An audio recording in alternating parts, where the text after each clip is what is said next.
Porkins Policy Radio, offering a unique perspective on everything: geopolitics, culture creation, the reality of the world we live in.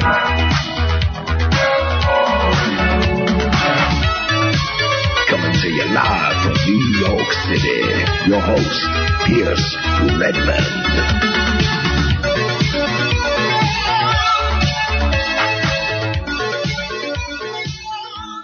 Okay, everybody, welcome back to another episode of Porkins Policy Radio. As always, I am your host, Pierce Redmond, and you can find this show here at American Freedom Radio, AmericanFreedomRadio.com, as well as on my website, which is PorkinsPolicyReview.com. And, of course, you can find this on YouTube, iTunes, RSS, and a whole bunch of other stations later on in the week. So thank you all for listening. Quickly, before we get to today's episode, just a few quick updates. I am going to be sending out a bunch of the journals. The much anticipated mailing of the journals will be happening probably Wednesday or Thursday. So if I have contacted you and you haven't gotten back to me, let me know what the address is and send the shipping and handling money on PayPal. This is a little bit embarrassing, but I have to inquire about a Jake W. who contacted me about getting a copy of the journal. I can't for the life of me find our emails or for addresses or anything like that. So, Jake, if you're listening, do contact me so that I can send you the journal to the proper address. And a few other little things. I'm in the midst of a very exciting interview with a guest coming on the show soon, and it'll be a big guest, probably like one of my biggest. So look out for that in the next couple of weeks. I don't want to give away anything right now, but he's a very prominent individual involved in some very high profile court cases. So hopefully I'll be having him on in the next couple of weeks. And just quickly, I wanted to throw out an idea for a subscriber podcast. I don't have one totally prepared right now, so I'm actually curious if the listeners have any suggestions on a topic that they might want me to discuss, or we could do a whole episode. So let me know, if you have any ideas, something you want me to talk about, shoot me an email and we'll try and put that together for the subscriber podcast. But without further ado, we'll get to today's episode, and I have to give a big thank you to my two guests, Chuck Ochelli and Tom Secker, for coming on so last minute. I was in a panic yesterday trying to figure out a show and some guests, and I was calling people, I was texting some of our friends trying to beg them to come on, but of course Chuck and Tom are always my go-to guys, and they did come on. So Chuck and Tom, thank you so much for joining me today. Oh, go ahead, Tom. You first. I was being polite. Well, thanks for having me on, Pierce. It's always good to be talking to you, and I get to talk to Chuck as well. I've never talked to you before, Chuck, so I'm looking forward to this. Yeah, outside of a couple of Facebook threads and things like that, I guess we haven't had many interactions. But I've heard a lot about you over time, and I've actually wanted to get you on the show. So this ought to be an interesting discussion, which is completely unscripted. So there we go. Yes, big emphasis on the unscripted. But I guess I wanted to have you both on because last week, Tom, you and I kind of touched on the idea when we were discussing Homeland, that the CIA oddly encourages the concept of revolution or revolutionary thought in their films, or in the films that they support.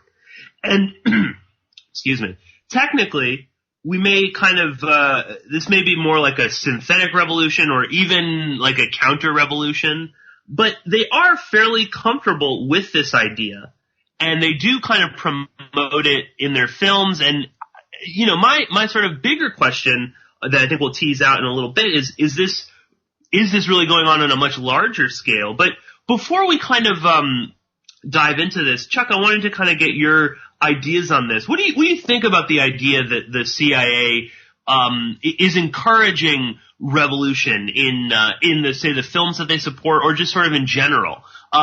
Because you'd think that they would sort of want everyone in line, but as Tom and I have explored over the CIA and Hollywood series, they're somewhat comfortable with this. So, Chuck, what do you think about this idea? Well, one of the keys to full disclosure, when I actually applied for a job with the NSA, one of the keys to the battery of tests they ran me through was my ability to think in a strategic fashion. So, let's take out the strategy cap and imagine for a moment that it is best to have a good handle over that which appears to be your opposition. What better opposition for you to face but the one that you constructed yourself? This is what we call controlled opposition in shorthand, right? This to me is often what the point is of allowing certain things to leak out through the media, through the news media directly, but also through the entertainment media in a roundabout sort of fashion to encourage the sort of herding of the collective of revolutionary thought into a direction which they are already predisposed to handle. And this is actually a very sound strategy. So often is what I observe when I break down these things and really get to it and start to feel hopeful for a second that maybe something very interesting has been disclosed here. But in some cases, I think it's intentionally done for exactly the purposes I just laid out. And I know Tom will have a lot to say about what I just said, but here we go. That's how I feel about it in general. Tom. Sure. Well, I think the best example has to be the Snowden thing, doesn't it? Or at least if people buy into the same kind of view of Snowden that I have and that I know you have to some extent, Pierce, that here we had a guy who appeared to be blowing the whistle. He appeared to be a counterculture hero of sorts. And yet this was being reported on very thoroughly by the mainstream media. And this led to an apparent confrontation between The Guardian and GCHQ. You may remember this, when GCHQ officers went into The Guardian offices and started smashing up hard drives. And this was, a big show of force or something. But it didn't amount to very much because it's like, well, there are other copies of those documents out there. You're not stopping The Guardian from reporting on this story by doing this. All you're really doing is granting them an air of authority and authenticity that they're, standing up against the establishment because, look, the establishment's fighting back.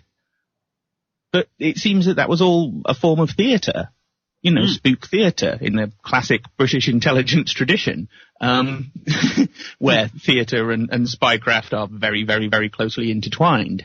But more broadly with the Snowden thing, regardless of what you think of him as an individual himself, the way that has played out is that had the appearance of a kind of revolutionary threat towards the powers that be, towards the security services, in particular the NSA, but towards the security state more generally.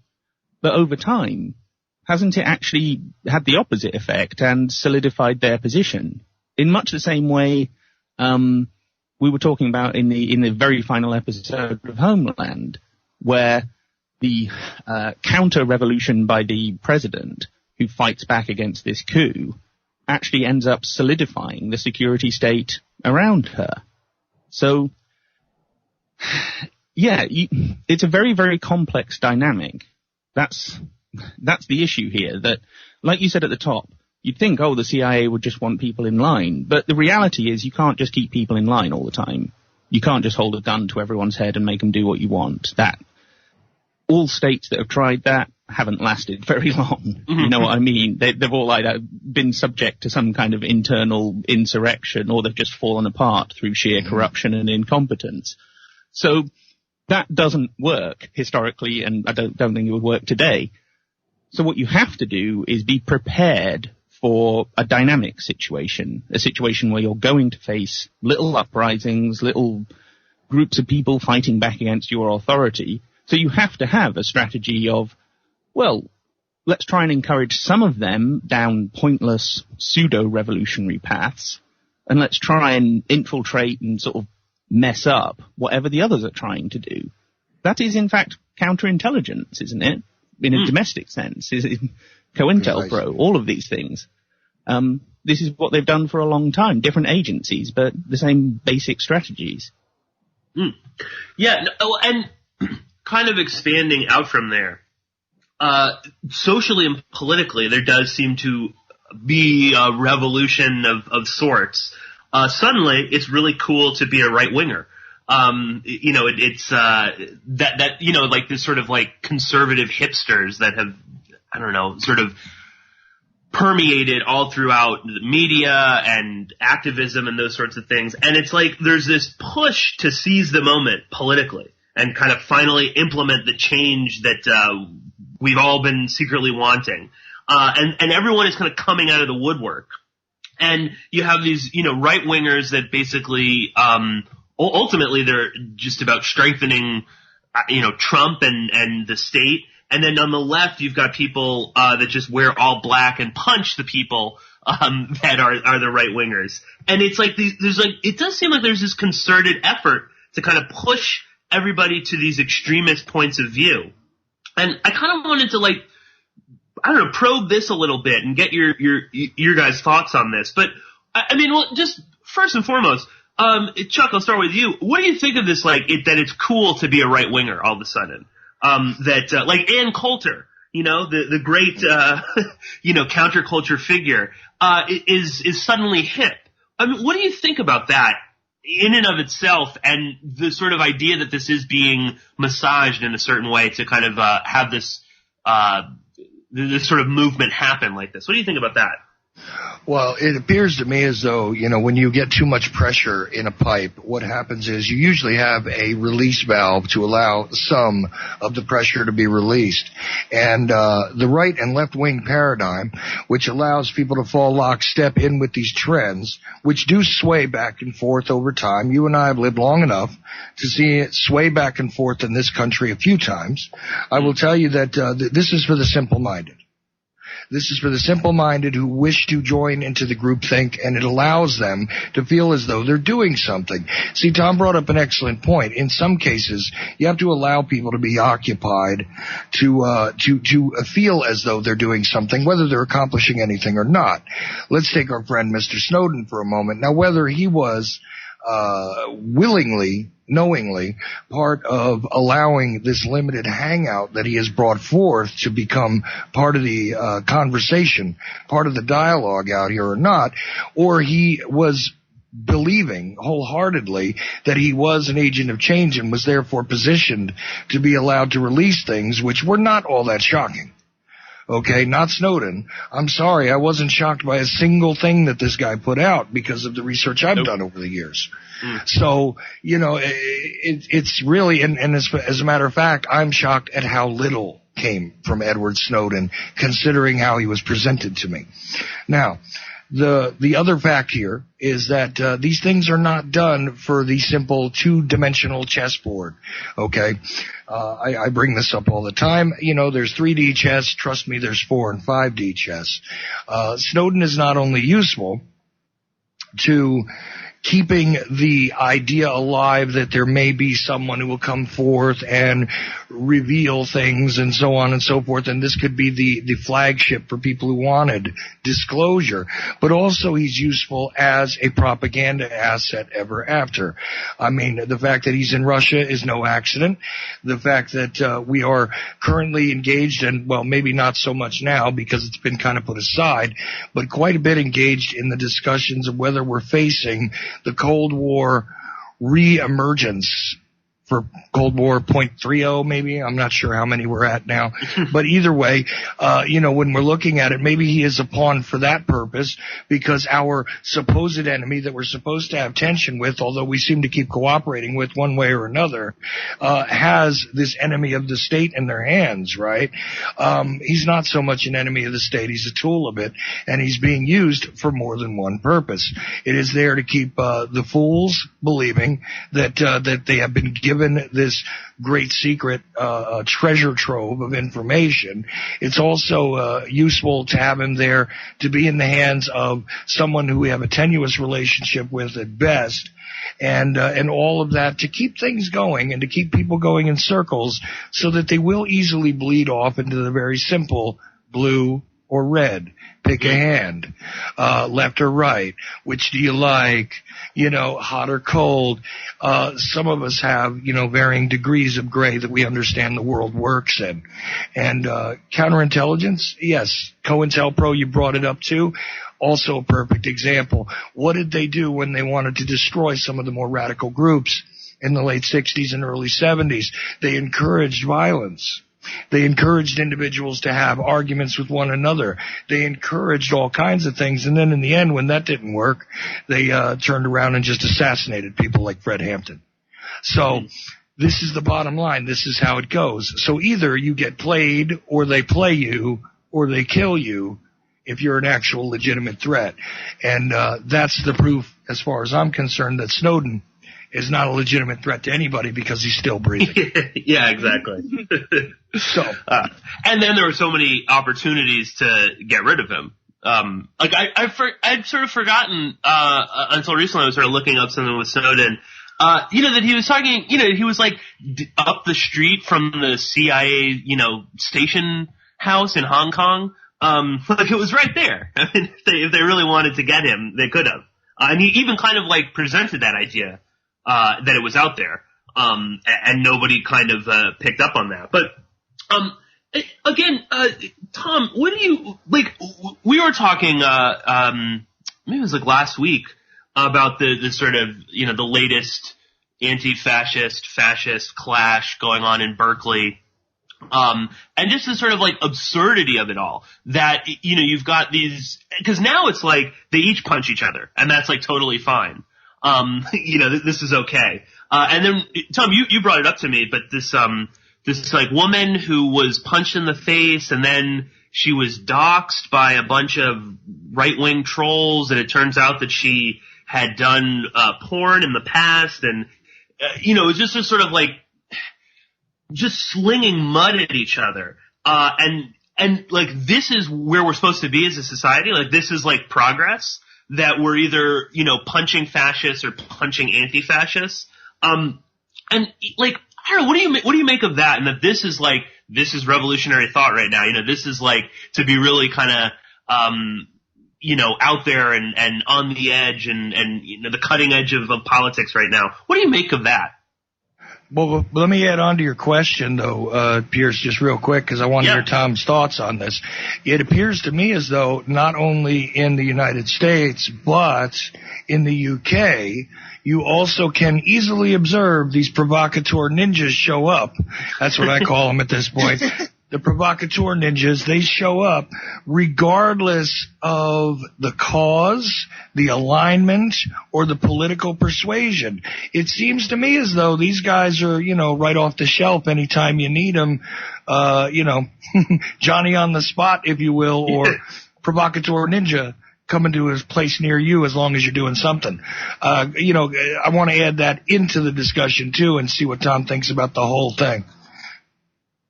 Oh, yeah. I mean, this is one of the problems that we have with so many different protest movements or counter-political movements, whatever you want to call them, is people turning up in masks. Like, the whole anonymous thing. They could be anyone. They literally could be anyone. You have black bloc anarchists who seem to turn up at any kind of, in this country, certainly any kind of fringe or radical left-wing organization that has any kind of protest or something, sooner or later, if it gets any attention, you get your black bloc anarchists turning up and smashing up something for the cameras to make the whole thing look like a bunch of, violent lunatics.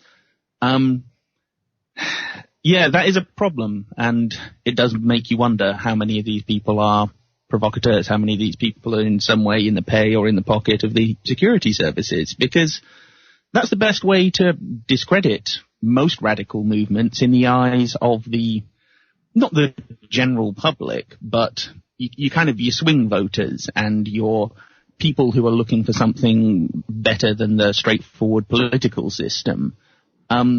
Best way to alienate them and put them off is to make your cause look like it's crazy and it leads people to just petty violence and criminality. So yeah, that's certainly been done before, whether that's exactly what's going on with the Black Bloc and other masked protesters that you seem to see, like Chuck, like you said, you do seem to see people in masks or hoods or otherwise obscured identities turning up at an awful lot of these kinds of events, and they're usually right in the thick of it when the violence happens. So, yeah, I certainly know. I know what you're driving at. I suspect the exact same thing. Yeah, it's a sad state of affairs. There's another aspect to this, too, is not only do you have, again, the provocateur ninjas, but, when we saw violence emerge on the streets in Ferguson a couple of years back, what I immediately took note of is, the new Black Panthers just showed up. Yeah. And right on cue, they roll out the armored vehicles, right? And they have guys positioned with, pretty good looking weapons all over the place, suddenly seeming to try and provoke a reaction. I'm not using that word flippantly when I use the word provocateur. And these guys, I'm satisfied that the new Black Panther Party, is really nothing more than, COINTELPRO reloaded here in this country, as far as I'm concerned.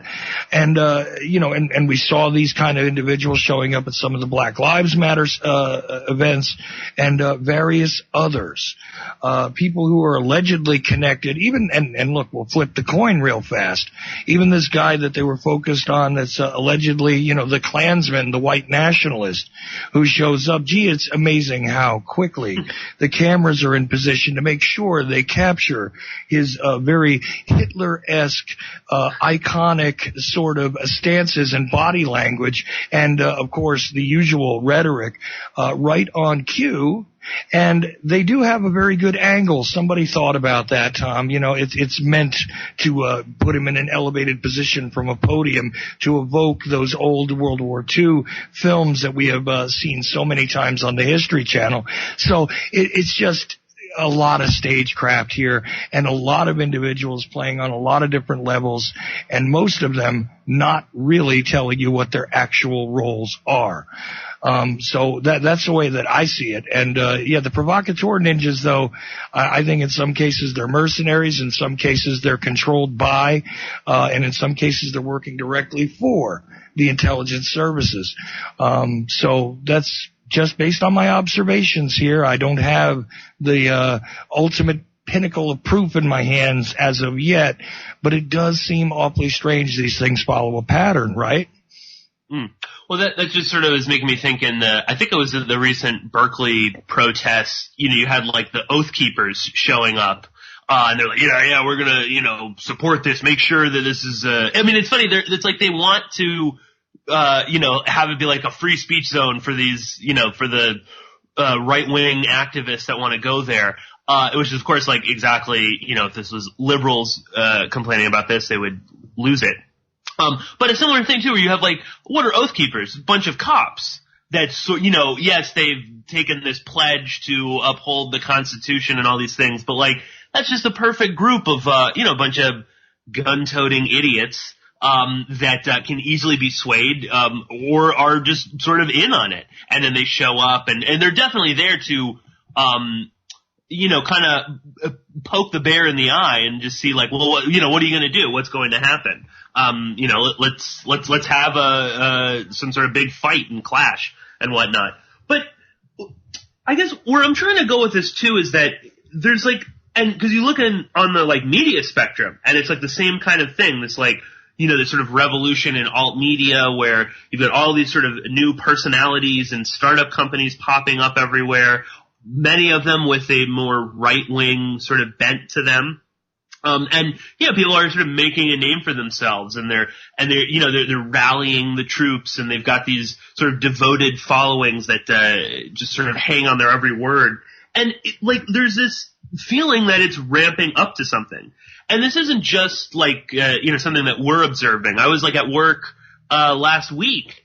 And, a coworker was just sort of like talking about this, like, it feels like something's about to happen, that people are so polarized or on such sort of extreme points of view, that like they're waiting for something. And I was surprised just that, the Berkeley thing, it was like yet again, same place, fights happening, and this seems to become this is more normal. This is it wasn't all that surprising to me that it happened. And then it's all over CNN.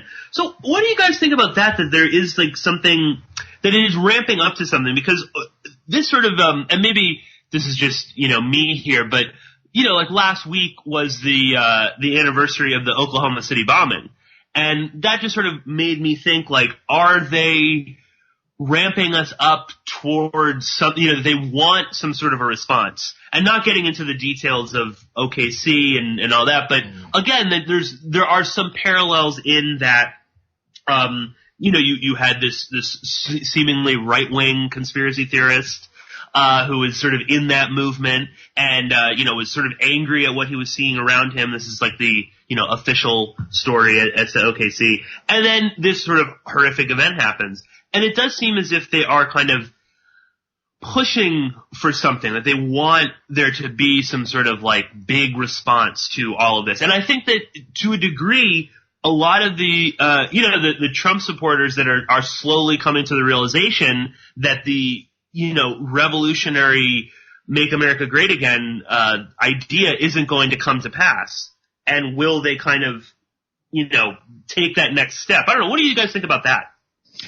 Well, let me address just a couple of things there, because first of all, you brought up Oath Keepers, and that's an interesting organization, because on the face of it, it appeals to somebody like myself, but it also appeals to a lot of right-wingers. Why does it appeal to somebody like me? That might sound shocking, because it sounds to me like somebody who took an oath is attempting to maintain that regardless of their office.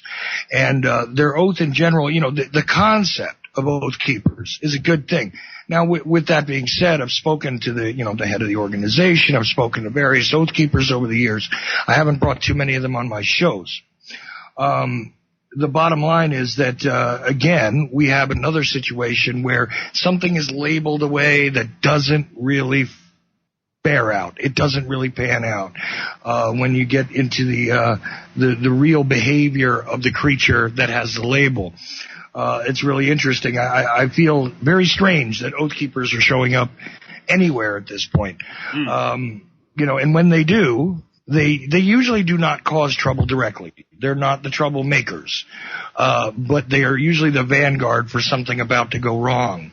It's a very odd pattern. We saw them at the Bundy Ranch. We saw them offer their assistance at the Mount Malfour Refuge. We've seen them show up all over the country, in fact. And really, I am satisfied with the idea that they're more concerned with fundraising than they are with most things and keeping a particular image up. That being said, I guess a lot of people do that. I don't particularly care about it. And when it comes to the media and the idea about, first of all, Timothy McVeigh, that's a whole other subject that I think we should tackle in a total 2-hour show if you want. Yeah. Because I'm convinced that this guy was operational until the day he died. But again, I'm one of these guys who's a little wild-eyed when it comes to the conspiracy theories, and I'm not right-wing. There is something very, very wrong there, but there was a demonization of these people that were involved in militias, these people that were separatists at the time, which, they're not necessarily good people, but they weren't a national security threat. They certainly were not and have not really been up to this point. You can find, explain to me what happened to Ted Kaczynski, please. But when you take a look at, the majority of individuals who are occupied with this sort of thinking, for the most part, they want to be left alone. They want to have their survival gear, and they're waiting for the dollar to collapse. Okay. And meanwhile, I'm not an anti-gun guy. I believe in everybody's right to have any tool that they wish, and a gun is merely a tool. You can feed yourself with it. You can do things with it, outside of killing other people, and you can also kill other people with it. And sometimes all of these things, unfortunately, people are forced into situations where that becomes the order of the day. But the overall story arc for that and how it is that this stuff emerges, I would defer to Tom and see what he has to say, because it is an interesting thing to watch. the alt-right of sorts as it has evolved and devolved. We had a right wing back then. Okay, when the Oklahoma City thing happened, there was a right-wing underground that, well, what people would call the right-wing underground that was much more closely associated to the John Birchers, to the Klan, despite the fact that the Klan that exists even in its iconography was really created in a piece of fiction, so on and so forth. But it was related to that for the most part. Today, it's very convoluted. I dare say that someone who was a conservative or real right-winger would have ever supported a guy like Donald Trump if we rewind the clock 20 years. It's impossible to imagine. You know, Bill Clinton was too far left for these guys. George W. Bush was too far left for the guys I knew in the 90s. You know, that's the reality of it. There was a hardcore sense of this, and I bring it up all the time when I say, you know what, I hate the word libertarian anymore because it no longer represents what I thought it did when I first learned about the term when I was trying to go through that whole process of possibly voting. I called myself a libertarian for a while. Now I refuse to identify with any of this nonsense because I don't want to participate. But libertarian certainly is not what it used to be. Now it's kind of, you know, the reject pile for the right wing. Yes. And that's not where it's supposed to be. Anyway, the overall story arc, though, I would look to Tom on it and see what he has to say.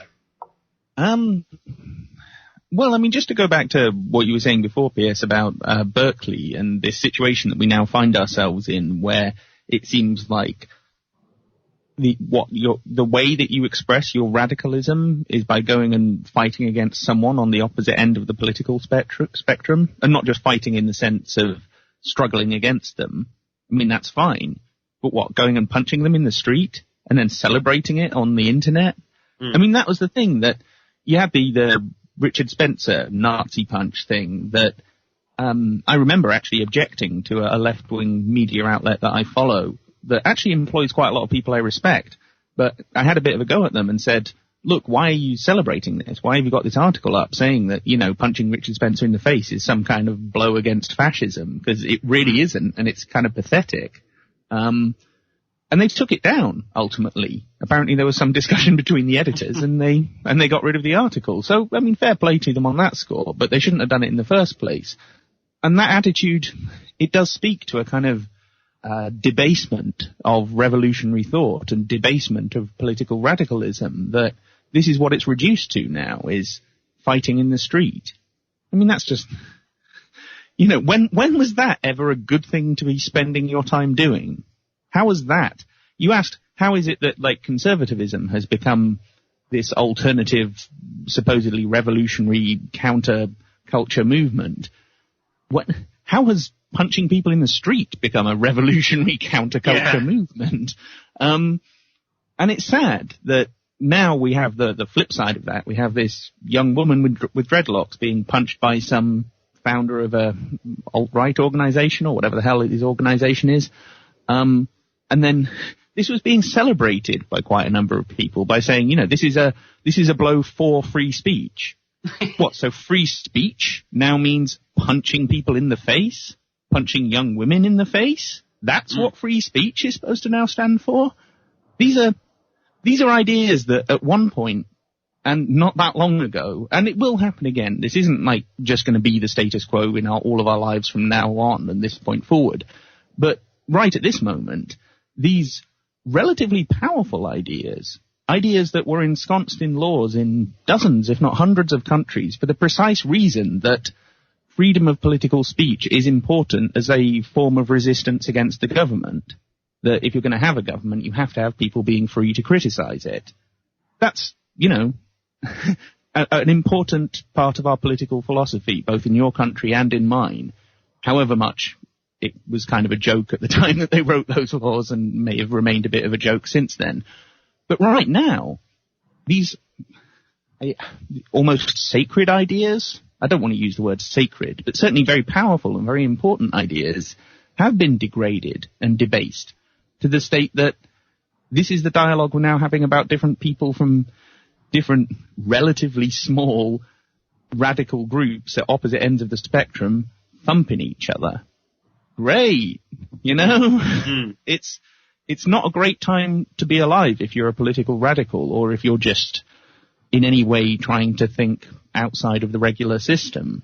So well, I think that's the overall story arc. Sorry, Chuck, but just to kind of address your point on that, that seems to be the overall story arc, is that things on the fringe are just being degraded and devolved. You said before, Chuck. That's a great word for it, that the radicalism has now been devolved to petty violence and shouting nonsense at each other on social media. And that works great if you're the mainstream. Gotta say, that seems to be the story arc, to my mind. Well, see, I don't know about that, and I love the word that you use, debasement, because the truth is that the individuals who are most passionate, it seems, no matter what political stripe you want to put on them, have very little understanding of what it is they're doing.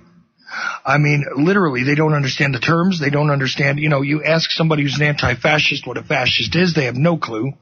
Okay, you ask somebody who's an environmentalist, go to an environmentalist rally sometime, see how many plastic bottles you find that are disposable.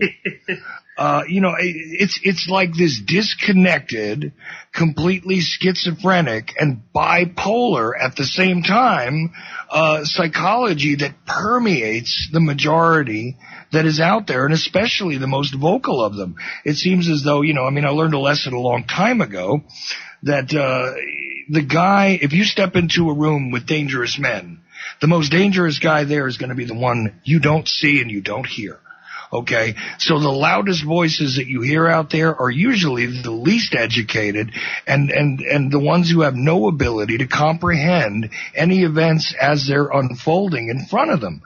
And I think that this is a very serious problem here. They don't understand the language they're using. They don't understand the positions they're taking. They don't understand any of the fallout from any of it. And it's just a continuous, demolition derby where people are just going in different directions and clipping each other, and that's it. One way or another, verbally, physically, doesn't matter. The least educated will ball up their fists and use that. Others will use, language which is absolutely counterproductive. Some will stand in the streets and make a mess of things and burn things. But either way, all of these are inappropriate reactions and completely counterproductive to any of the alleged goals that these people have. And it's very, very frustrating. Wouldn't you say so? Yeah. Well, and you know what? Also, go ahead, Tom. I think there's also a kind of a consumerist culture around this. If you look at the rate at which these counterculture or counter-political movements or figures kind of spurt up, in the last few years we've had, on the left you've had sort of like Al Gore and the environmentalists, and then you had Obama, and then you had the Zeitgeist movement, and then you had Bernie Sanders. And on the right, you've had, Ron Paul, and then the Tea Party, and then, the new right, and now the alt-right. And these things just sort of, there's a very rapid turnover with these things in just the same way as a soap opera would treat its minor characters. They don't really care if they kill off one of the minor characters and replace him with someone else who will, maybe they'll get a good 12 months, but then they'll have to get killed off, or they go off to deal with their dying aunt or whatever. It's kind of like that people leap from each one of these to the next because it fits in with that mentality of entertainment culture and consumerist culture where you just drop everything and move on to the next thing as soon as the next thing seems to be better. And for that to be the attitude and the mindset of people who are supposed to be engaged, like you say, Chuck, supposed to be engaged in some kind of political radicalism, supposed to be actually having some kind of achievable aims to accomplish a positive change in the world. But yet they treat it like it's the latest reality TV show and who they're voting for on Big Brother. Again, so debased, so simplified, so bestial in so many respects. And that's why it's effective, is because, these things are often marketed in a way, regardless of the authenticity or fakeness of the actual things themselves, the way that they're marketed is always in this, it strikes chords in, that tribal instinct, that need for belonging to a certain group that is protecting itself against another group that's threatening it. That's something that goes back, millions of years in our DNA, in our collective psyche and so on. So it's hard to combat that because it does strike such deep chords with people and such simplistic, atavistic, bestial instincts. And what you do about that, I'm sorry, I don't have at all a simple answer to it. But I think that's what's going on here, and that's why it's so effective, and that's why you get this such rapid, turnover of so-called radical or revolutionary figures and movements and events. Mm. And like the lingo, it's like they'll have all of these sort of buzzwords that pop up out of nowhere and suddenly become accepted in the vernacular and then forgotten the next day. And what you're saying there too, Tom, the speed which this is happening, and it's like a reality show, and people are sort of consumed with that. They can't kind of turn their eyes away. And also what you were saying, Chuck, the person you don't see is always the most sort of dangerous. And you can see that like with Trump. He's going to be this great revolutionary figure. He's going to change the world and make America great again. And he's got Bannon and all these, the alt-right sort of darlings. And they've all faded away. And, suddenly it's like the John McCains of the world are sort of filling that void more and more. You look at someone like a Jared Kushner, who apparently wields tremendous power and influence. He's so, he's like the antithesis of what the alt-right is supposed to have been all about. Yet he's wormed his way in and more and more. All of the Trump has sort of reversed course on everything. And the people that we were told would be, drained from, DC, constant with all of this. Even like on the left with the, Bernie Sanders and those things. Where are those people now? They've kind of just disappeared, and we're just sort of back to, it's fine. We just had to do everything that, opposes Trump. That's all it is. And we'll have the same cast of characters, that we had before, and we'll just sort of totally accept them. The sort of like center, where all these people are basically the same, that is continually strengthened. And I don't know, what do you think about that? Well, I think you're exactly right.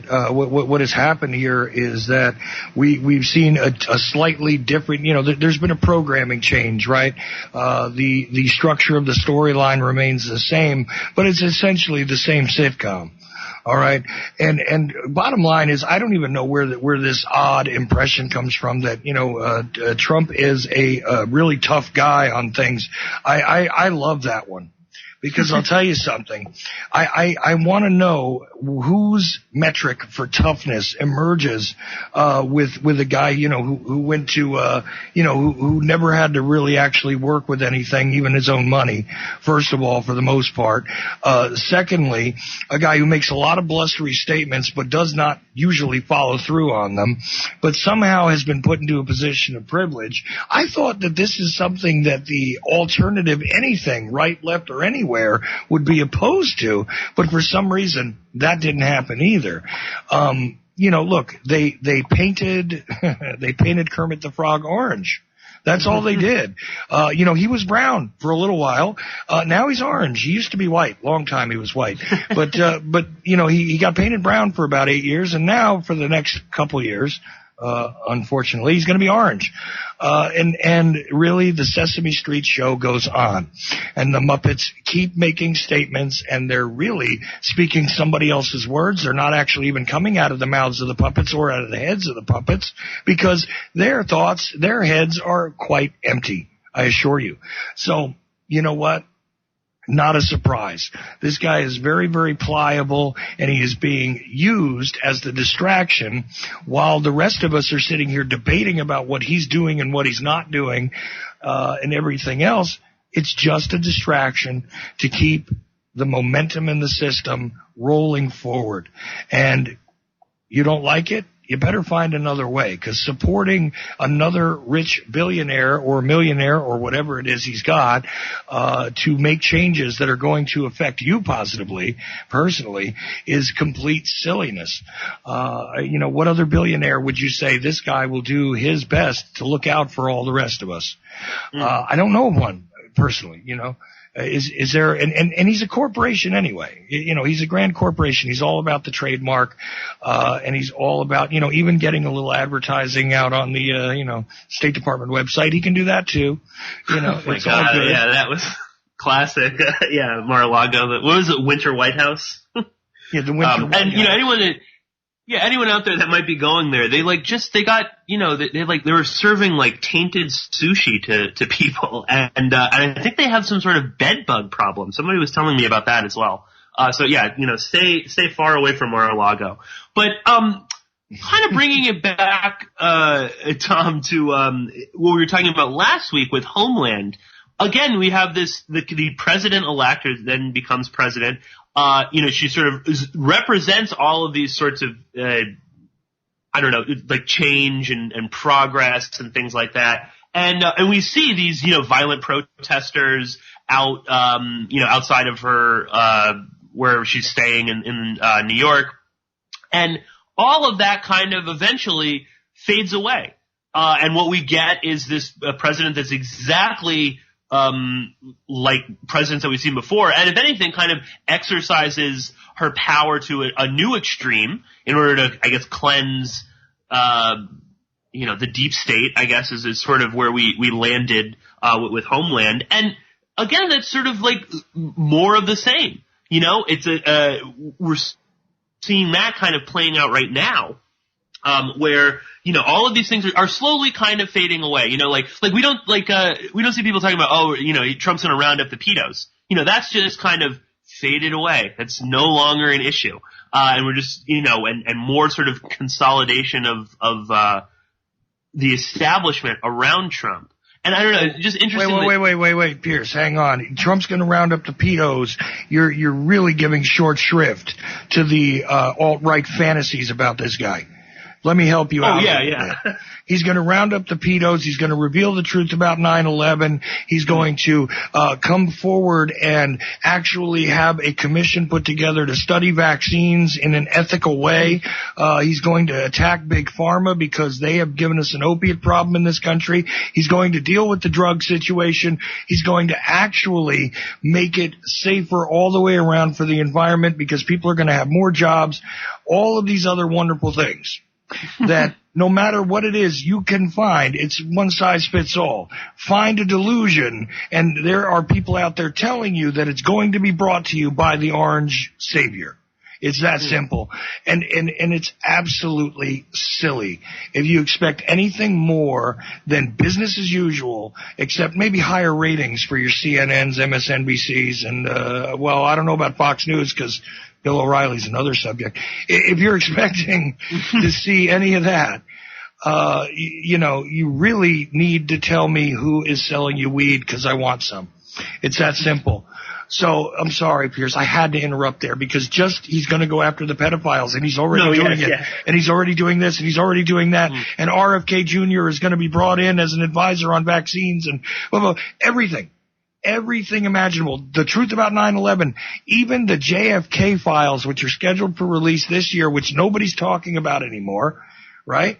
He's going to release all of it, I've heard people say. Trump supporters in the JFK research community think that he's going to release the truth about the Kennedy assassination. I kid you not. Now, I leave you with that thought, Pierce. Please continue. Even in that, it's so funny too, the way that,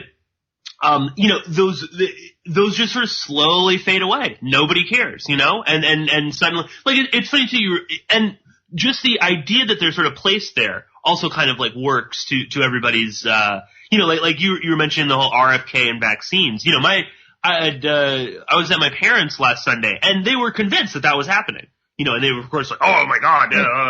But it's like, no. I mean, I don't even think they've ever met or spoken. It's almost just like it becomes this story that kind of just sort of, then just has a life of its own, and it builds up and it builds up, and people kind of associate that. Then at the end of the day, they're quick to forget it. Given a few months' time. It's funny too the way the media kind of jumps on these events too. They love that. And that's so funny too. This revolution within the alt-right media. But if anything, there's been this like revolution in the mainstream media. But hang on, Pierce, because I want to throw in a couple more of these fantasies just to give people a good taste. Also, he's going to lock up Barack Obama. Okay, that's going to happen. And Hillary, of course, we heard that during the campaign. She's going to prison as well. All of these people who have violated the public trust are now going to go to prison because he's literally going to clean up corruption. I kid you not. Those who absolutely, and also remove Obamacare and also fix the nation's, spending issues, and also, wait a minute, there's a debt ceiling thing coming up. Isn't there a problem? Anyway, back to the fantasies. He's also going to, even though he's going to increase the size of the military, he's going to know how to command it much better, despite having absolutely no exposure to the military in his life. Well, except when he got a couple deferments. But I mean, outside of that, because shouldn't he have served somewhere by now? Maybe. Anyway, point is that all of these fantasies are really interesting because if you have a particular issue in your mind, there is a string, a strand out there for you to grasp onto like so many straws. And I love this. It is hysterically funny, and just like with the RFK thing, which I have on fairly good authority that they have spoken at some point, but that's it. Not about establishing some new committee, commission, anything like that, but they have actually spoken. But then again, this is the guy who spoke to just about everybody, including Mitt Romney, right before he took office. So, whatever. Okay. Anyway, back to you, Pierce. Well, I don't even know. Tom, do you have any thoughts?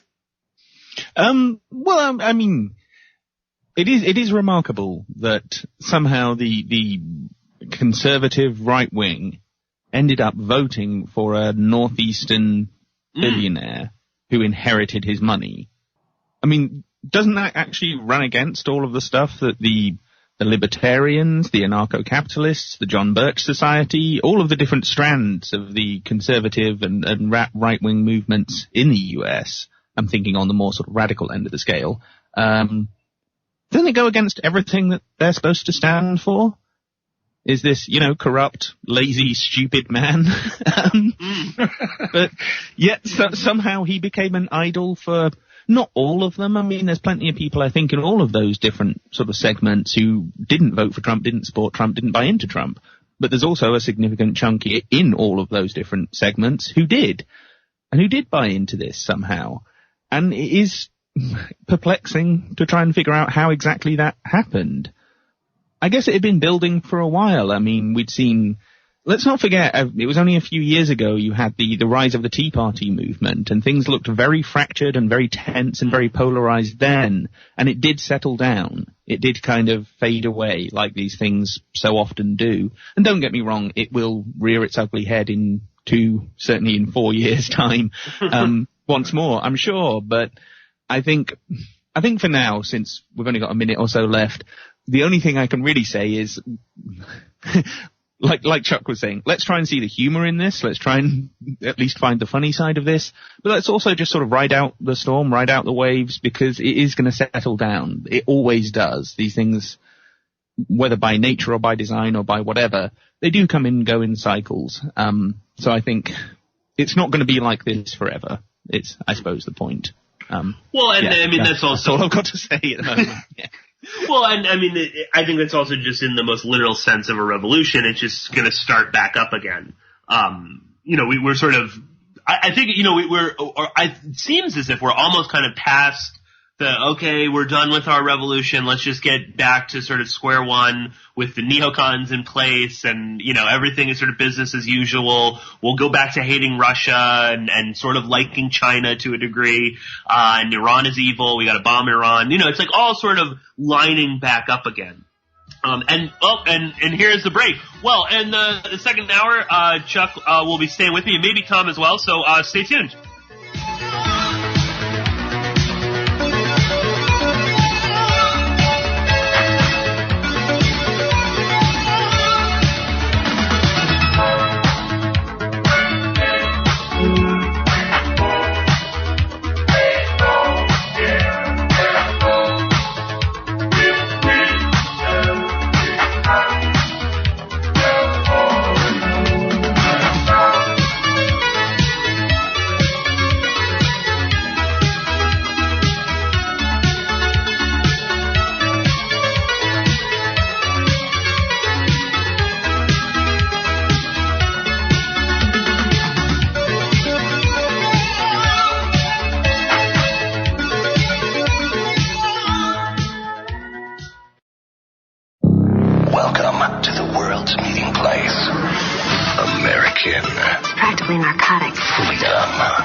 I like very much radio.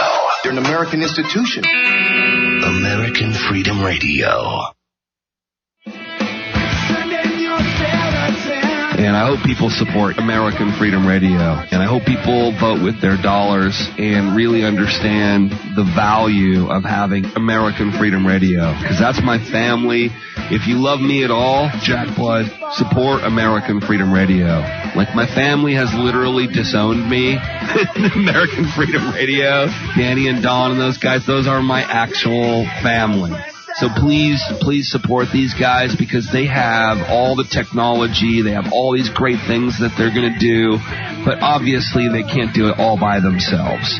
So not only would I like to see you support them, I'd like to see you retweet them and repost them and really get involved and get on the bandwagon, so to speak, on doing that do-it-yourself promotion, because they're a do-it-yourself radio network, and we just need that so much.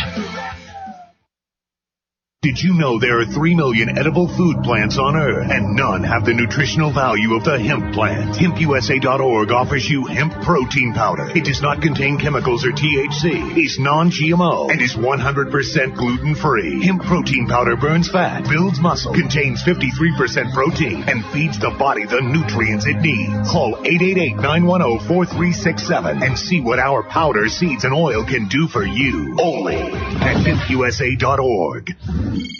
HempUSA.org introduces 3 brand new detox formulations of micro plant powder. Brain Fuel for depression, bipolar disorders, and stress. Total Care, anti-cancer agent that cleans the liver and organs and increases memory. Rejuvenate, invigorates and heals the body, mind, and spirit. These products are your alternative to pharmaceuticals. Call 888-910-4367 and like us on Facebook. We ship worldwide. Only at HempUSA.org.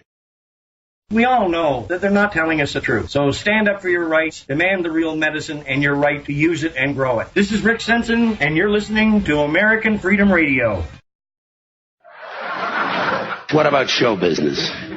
Show business, completely dishonest, corrupt, and full of shit, but in a nice way. Plenty of expensive drugs and perverted sex. You're going to be full of shit. Might as well enjoy your work. Then you have the media, not just the news media, let's include them all. The media are almost literally exploding with bullshit because they're located right at the crossroads of all the other bullshit. The media are made up of equal parts advertising, politics, business, public relations, and show business. These people are sitting right at bullshit junction. There's enough bullshit in the media for Texas to open a branch office. And you still have enough left over to start 2 law firms and a Christian bookstore. What has American Freedom Radio ever done for us? Provide us for free education? Well, that's obviously effective, but apart from reversing the dumbing down of America... All the education they provide is free? What about the free podium for broadcast activists to speak from, man? Exploiting commonplace corruption? They help vulnerable people who don't have a voice? Bringing light to important information nobody else does. Or they never censor, hang up, or cut off their guests? Well, that's no fun, is it? Oh, they created a fantastic alternative media source during an era of bad, manipulative, and infiltrated mainstream and alternative media shows and scum? Okay, well, apart from the free education, free information, free podium for broadcast activists to speak from, exposing commonplace corruption, helping vulnerable people without a voice, bringing light to important information nobody else does, and creating a fantastic commercial-free alternative media source in a sea of bad, manipulative mainstream and alternative media shills and scum, what has American Freedom Radio ever done for us?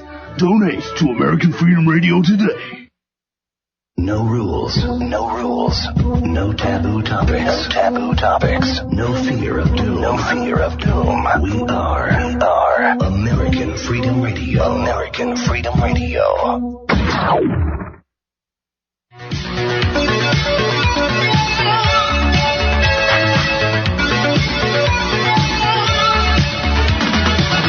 Porkins Policy Radio, offering a unique perspective on everything: geopolitics, culture creation, the reality of the world we live in.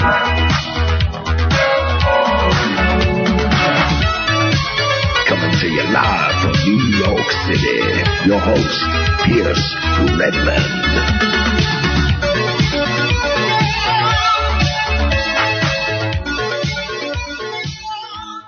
Okay, everybody, welcome back to Porkins Policy Radio. I am your host, Pierce Redmond. If you are just joining us right now, we are continuing our conversation with Chuck Ochelli. Tom had to get going, so it'll just be me and Chuck. Chuck, we were thinking of we were just sort of talking off air about sort of changing up the whole topic of conversation, and I'll try and do that right now. But have you seen the? I know you're a fan of the TV show Archer. Have you seen the new season yet? I've seen a couple of them. Yeah, I think there's been 3 episodes so far. Yeah. Well, what do you think about the new season? Are you liking the whole change to 1947 Los Angeles? Well, you know what? All right. You struck upon one of those things where I'm sitting there and I'm going, this seems really unimaginative. He's in okay, spoilers for those who are. Spoilers if you're a fan of the cartoon show and you have not seen the new season, which they've broken down and called it Dream Time. And they've done this before, and they've done some really cool things with Archer in the past. Let's give a little perspective here. Literally in tirades, he'll sit there talking about, the CIA importing cocaine. Literally having episodes where the CIA is involved in importing cocaine.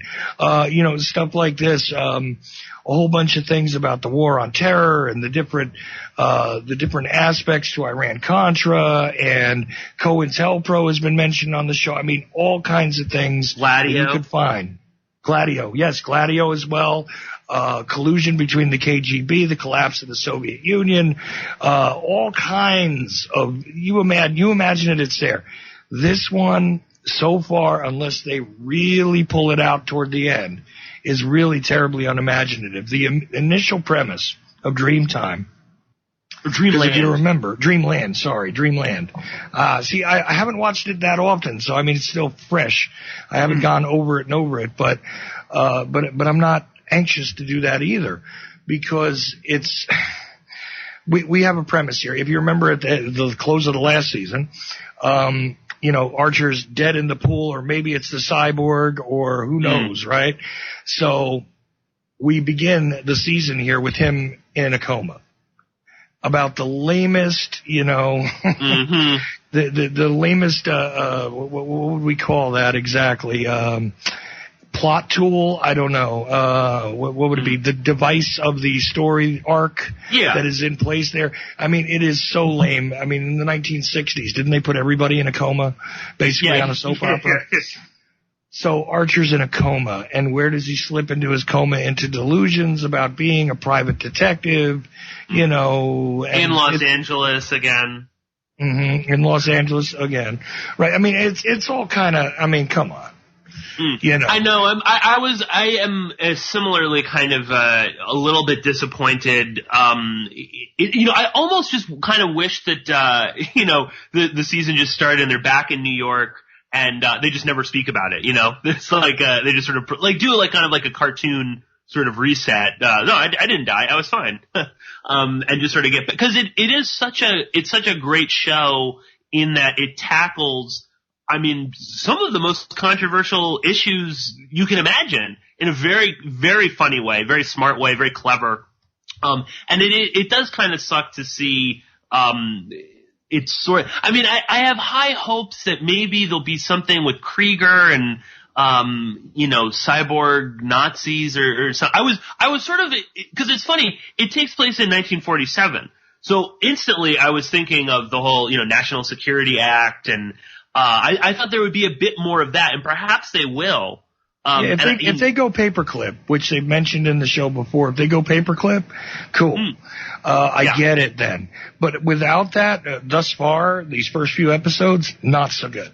And if they do go with that, it makes sense. Again, now what they have transferred over from the old shows is, the ridiculous dialogue and all of that kind of stuff, and the absolutely outlandish, way triple time over the top James Bond with H. John Benjamin, which is one of the most hysterical cartoon voices for the subtleties, right? Yes. And the subtext of a lot of things that goes on.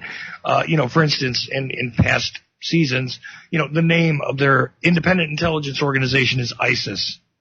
Too funny, right? And a lot of things like that are built in or baked in, if you will. But I'm not seeing that. I'm not seeing the emergence of any of that. Almost seems like it's been sanitized so far. And I don't know what the point of that is. I don't know if it was, I'm sure it's a cult thing, really. It's not probably the largest show on television, even in the cartoon genre, but it's doing well enough that they keep bringing it back. And, and at least it gets sponsors, unlike some of Fox's other properties. So, and yes, again, I have to mention that because I find that extremely hysterical. Did you hear his podcast or parts of it? I had it down in my notes, actually, that he's doing a podcast that we could touch on it. I haven't heard it. Have you? I've heard parts of it. And it's pretty much, the truth is going to come out. Don't worry. Yes, right. I'm not, but remember, this is the go-to position of anybody who's engaged there. They would all the time call themselves not part of the mainstream media because the mainstream media is liberal left, right? Yes. And that's the assertion, it's the Rush Limbaugh template from the 1990s.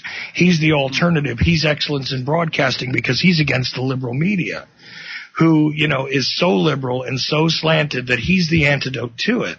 And this is what, the Fox framework became. And O'Reilly, interesting study, this guy. If you think about it, I mean, I know it made the rounds, his Inside Edition rants off camera and everything else. I do chuckle at all that. I remember seeing that years ago, though, and cracking up. I thought it was one of the most hysterical things I ever saw.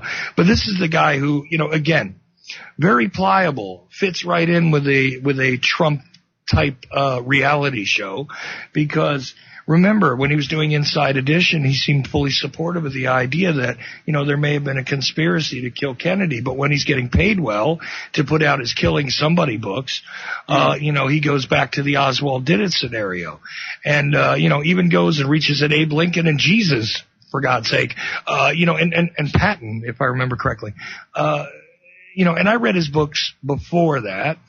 Hey, I came from a wholesome America. Don't we want to go back to, conservative fantasy land? I read all that and understood what I was dealing with was the emergence of one of these guys who was jumping on the coattails of Limbaugh, who, say what you will about him. At the beginning, he was giving away his show to as many stations as would carry it. It didn't matter if you had a 5-mile radius, he'd give it to you.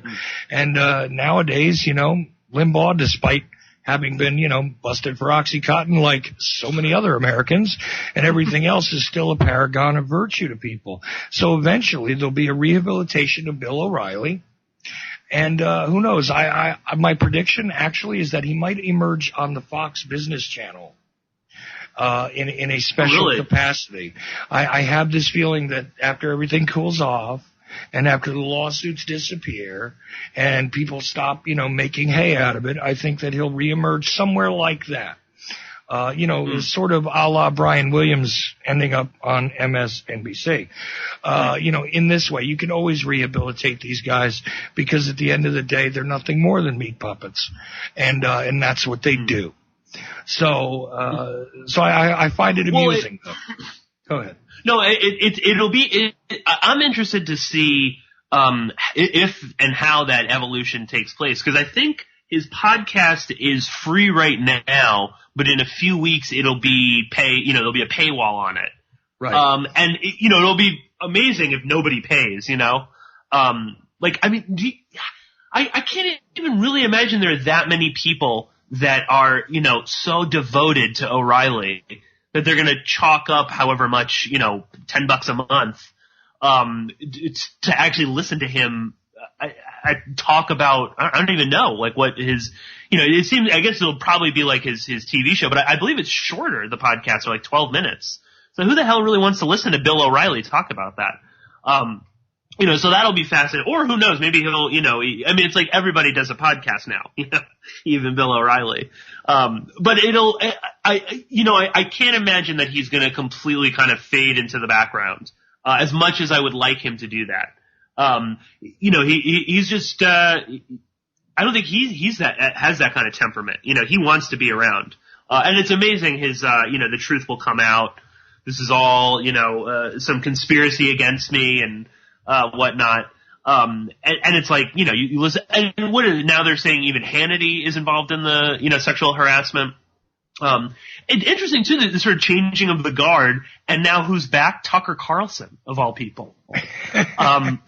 You see what I mean? They reemerge like vampires.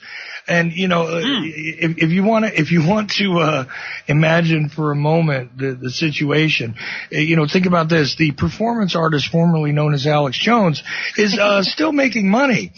As we speak, despite the fact that, he's had to assert this in a court, despite the fact that, a bowl of chili apparently made him forget details.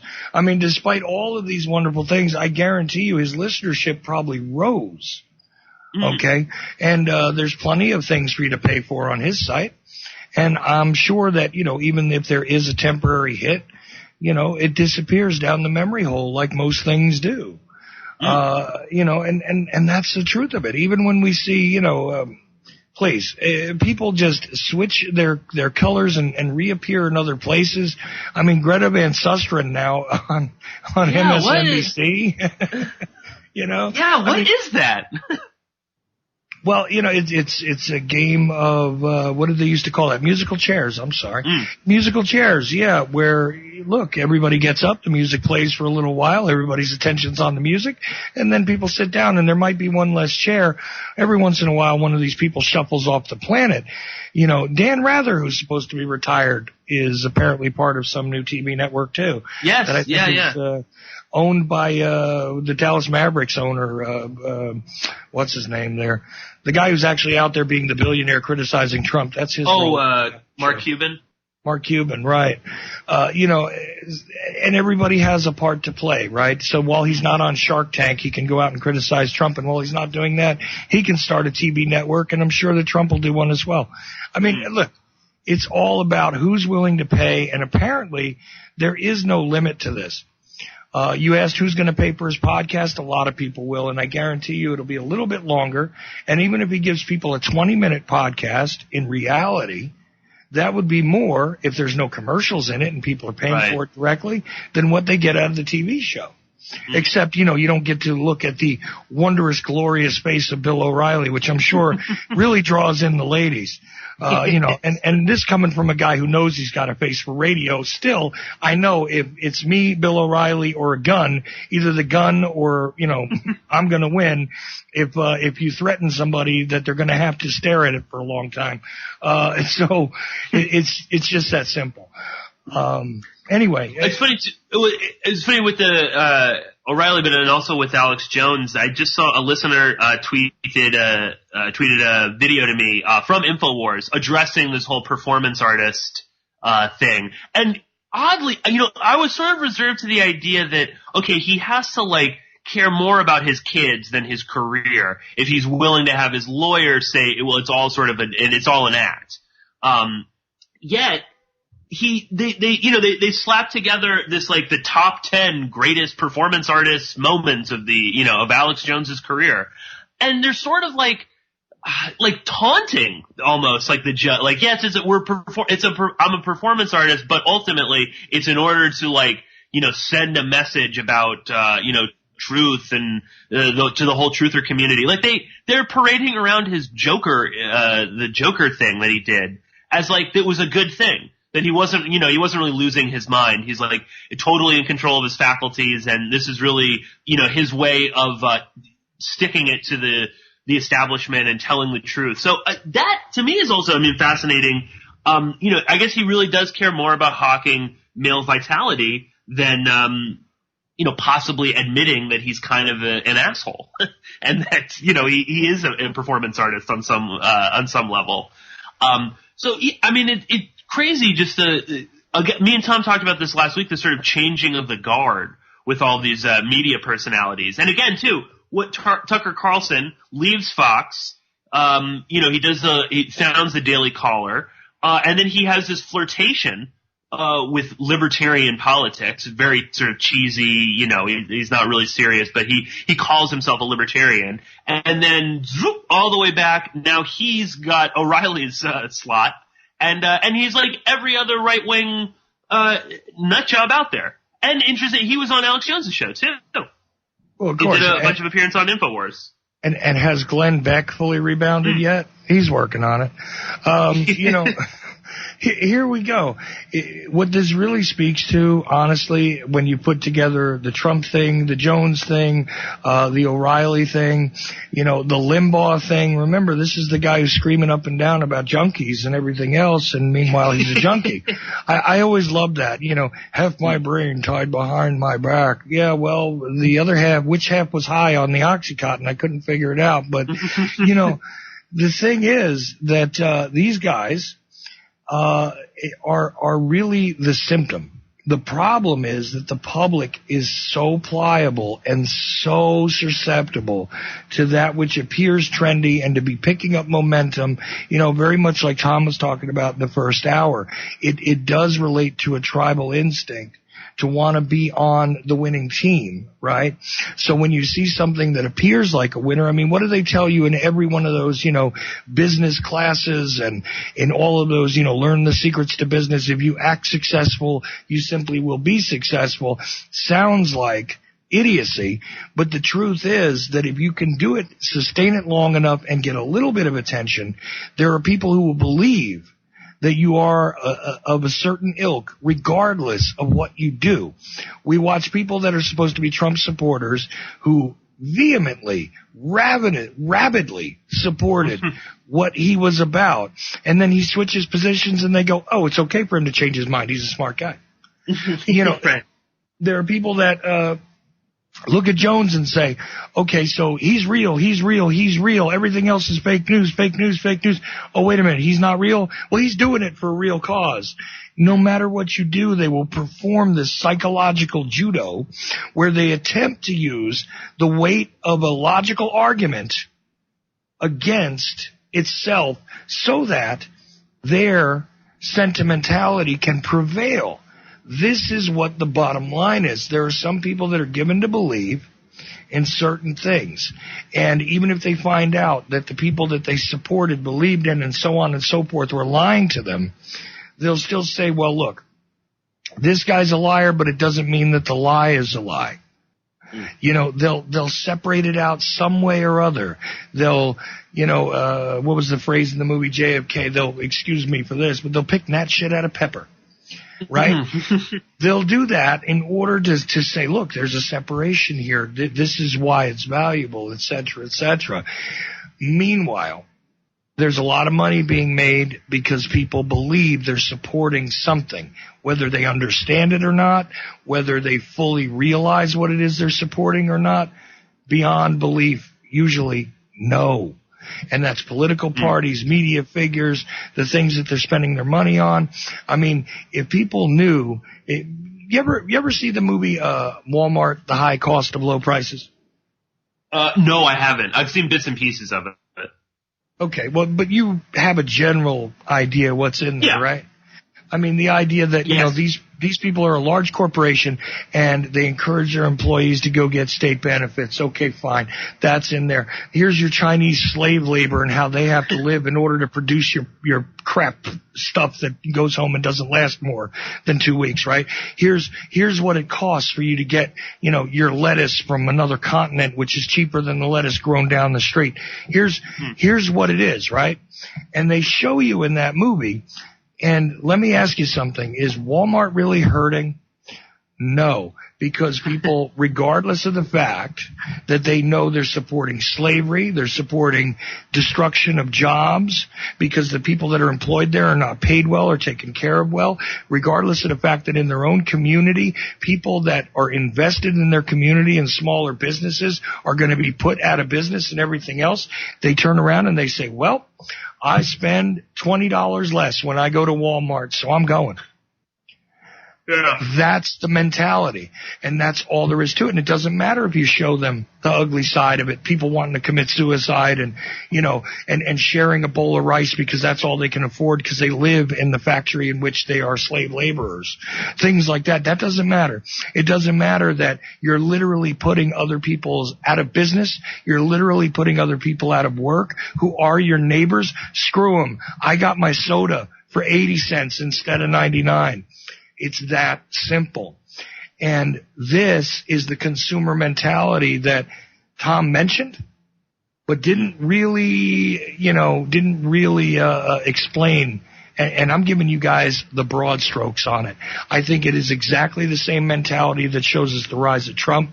It's exactly the same mentality that will rehabilitate somebody like O'Reilly, unless he's going to actually retire and drop dead.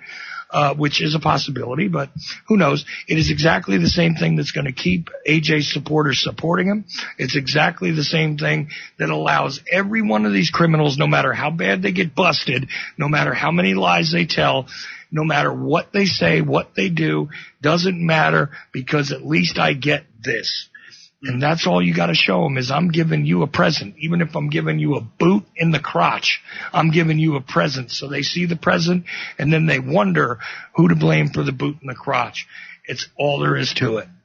So that's how I see it. I mean, maybe you think of it differently, but I don't. No, I completely agree in the sort of like the consumerism. I mean, the culture that is created here.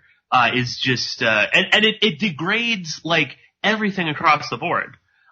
You know, it's from you're buying, you know, this food at Walmart that's, you know, killing other people basically. But the consumerism too is like, you know, the news media, you know, we're at such a low level right now. Where, you know, it's like, it's becoming normal now for, you know, every host of Fox News to have to deny that he's, you know, sexually harassing women. Like the bar should never be that low, where this is sort of becomes like normal. And then of course that I think it, you know, it also kind of trickles down or trickles out into entertainment as, you know, like Hollywood, where it's like schlock after schlock gets, you know, produced. And I mean, you look at like the latest Fast and Furious movie. Could you imagine what you could do with the amount of money they spent making that piece of shit? Mm-hmm. And yet you know, they'll be making those movies until the end of time. And that's sort of like everything too. You know, it's like, everything has to be a sequel. Everybody just sort of wants the same thing, you know, over, you know, we were talking off air about the, like Star Wars franchise, you know, and The Force Awakens. And it's basically the same, you know, it's A New Hope. And yet, you know, people convince themselves that everything is good, you know, that all these sequels are worthwhile, that we have to, you know, just keep. It's almost like a compulsion. Like they don't really like the movie, but you know, they're going to go and see it because it's there. And there are so few options now. You know, there are no really like independent films anymore. That as like a medium just doesn't exist. I mean, you know, like an independent film that's produced by Miramax, it's not independent. Well, it might have a smaller budget. But see, why would independent films be produced at this point?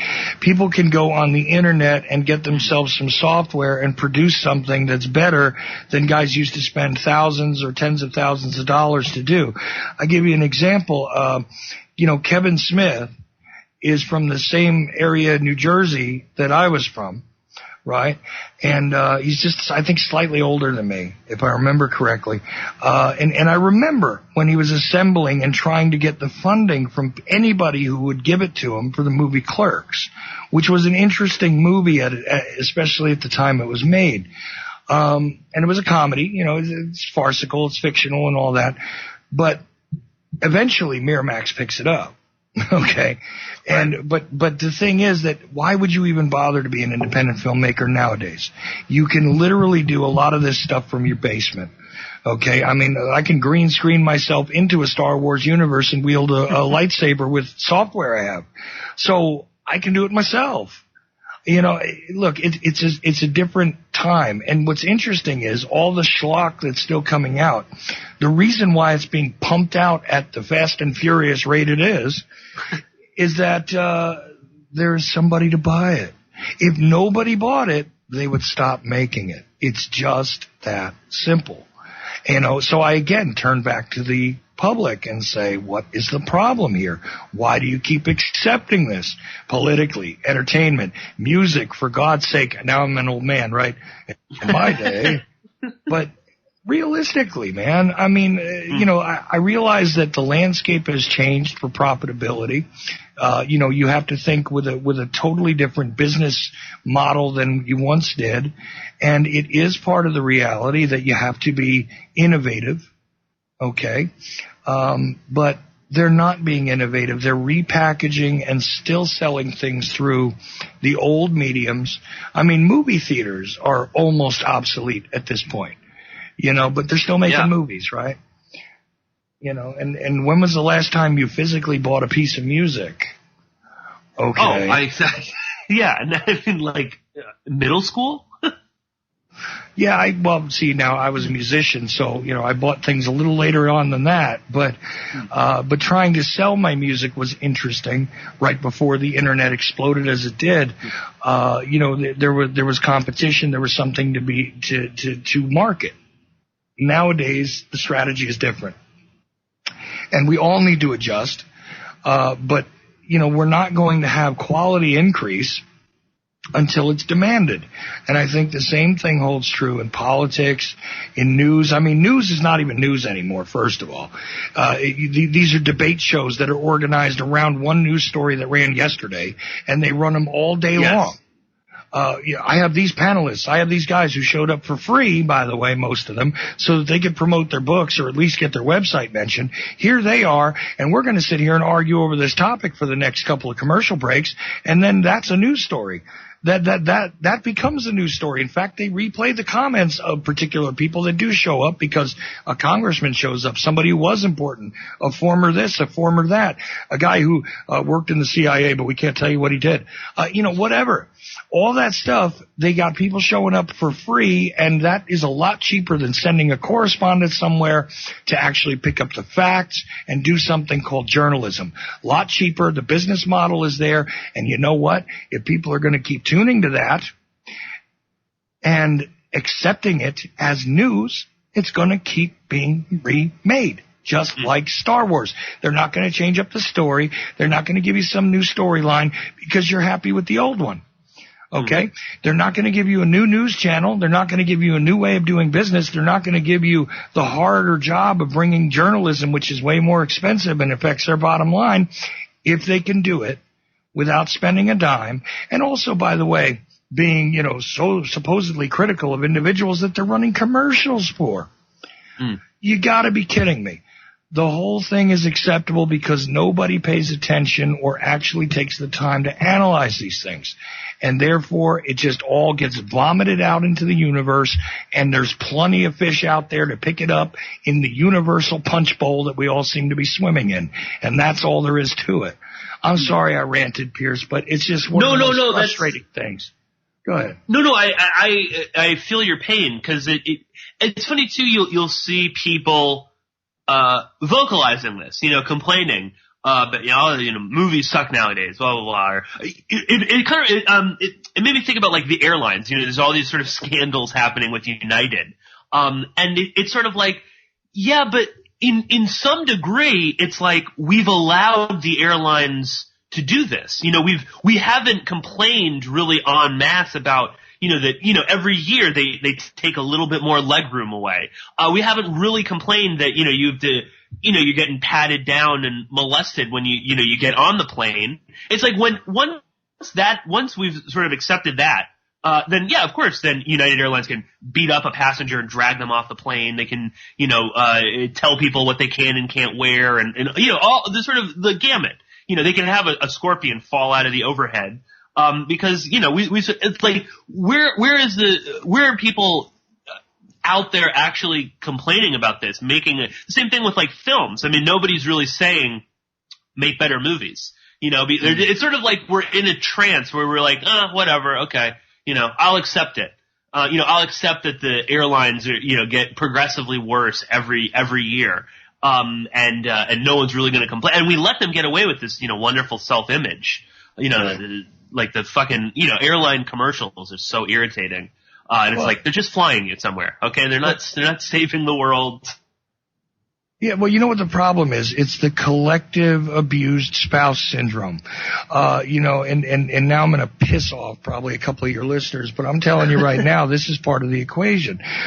When you see, a wife that's being beaten by her husband, a lot of times a very big factor in that is because she keeps accepting that.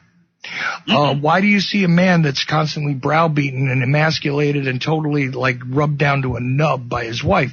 Because he accepts it. Okay, so what's happened here is that, sometimes we marry the wrong people and we accept the crap.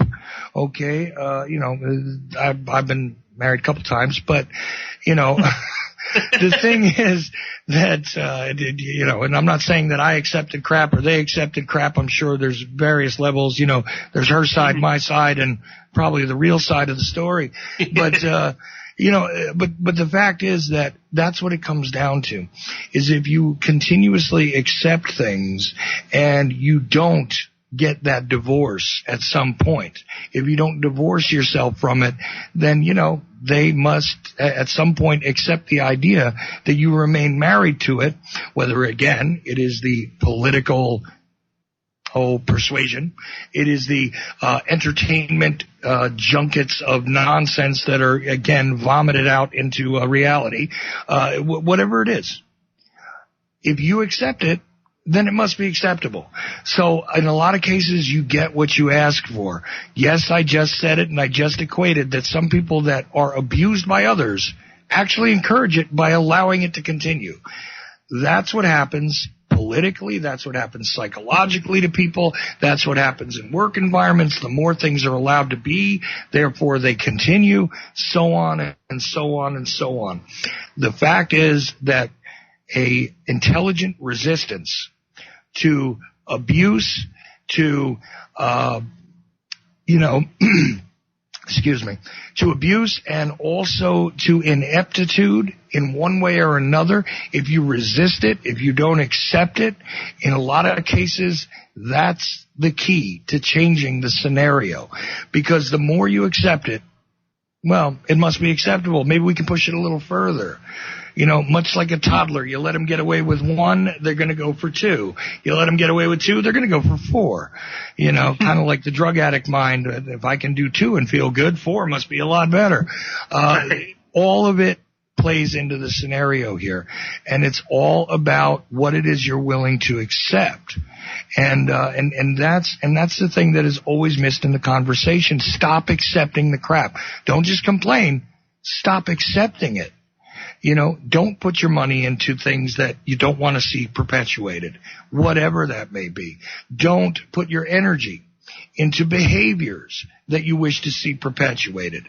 Don't celebrate individuals who behave in ways that you don't approve of. Don't participate in bolstering the bullshit. Bottom line. And I have great frustration. I pick people at random occasionally to talk to them on the streets. I have tremendous frustration that most of them are very, have beliefs. And they tell you, I have beliefs, I have ideas, I have all these things, and none of them are their own. None of them are their own. They can't articulate them. They can't explain them. They can't defend them. And they can't even identify them in most cases. But they have them somehow because we're in a very, very disillusioned, culture at this point. That's why when people talk to me about American values and the American identity, I defy them to tell me what that is. It doesn't exist as far as I'm concerned. Much like white people, I've been around people that are albinos. I've never seen a white person, actually. And you know what? I've seen some people that are close to black, but not a black person. So black people and white people don't even exist.